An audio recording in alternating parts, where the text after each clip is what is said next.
أنا هسه منطقة الفضل، بداية منطقة الفضل. منطقة الفضل يعني عذرا عن المسميات يعني هي صارت هيك بعد فشي راقي. شباب هاي بزمن لا عودة إن شاء الله، زمن الطائفية. انت اذا كنت من المكون الشيعي منطب هاي المنطقة، واذا انت كنت المكون السني منطب هاي المنطقة، بسبب بعض النفوس الخبيثة.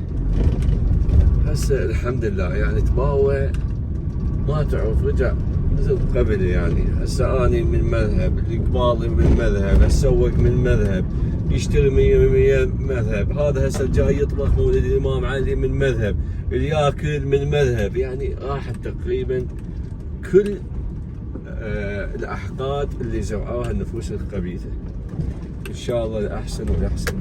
هاي المنطقه شعبيه بامتياز باعتبار. راح ابكي صدق، تحس قشعريره من تشوف هيك شيء مناظر.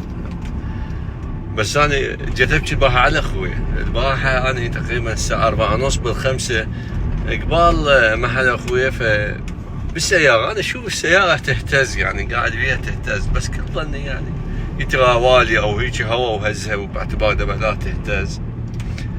ابغى على اخوي طب لي اسواق ويطلع، طب لي اسواق ويطلع.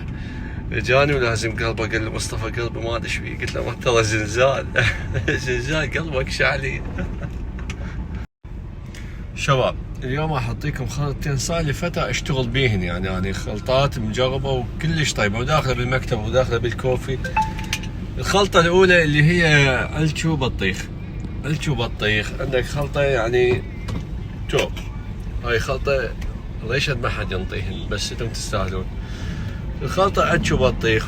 علشو بطيخ شركه الامير، بالاضافه الى باكيت، بالاضافه الى ديجاف وشركه جي بي ار باكيت، بالاضافه الى باكيت على السهم مزايا. مع الشباب على السهم مزايا باكيت. هاي خلطه علشو بطيخ كلش طيبه. تحب البطيخ بيها طاغي تضيف وياها نص باكيت شمام مزايا، فقط شمام مزايا. هذا الخلطه اللي قلت لكم عليها مال علشو بطيخ. هسه راح اعطيكم الخلطه الثانيه اللي هي البيروتي. شباب اما خلطة البيروتي اللي هي الخلطة اللي انا كلش احبها، راقية، اللي يحبها يكون يريد يدخن يكون قوي بالتدخين، مو خفيفة، يعني قوية هي بس مليانة طعم، مليانة كثافة دخان، كلش طيبة. الخلطة اللي هي 8 بواكيت فانيلا فاخر، حصرا فاخر، اي نوعية غير الفاخر حتى لو باكيت واحد يخربها. 8 بواكيت فاخر فانيلا، بالاضافه الى باكيتين علج، بالاضافه الى نص باكيت هيل. اما اذا ردتها شيء اقوى بعد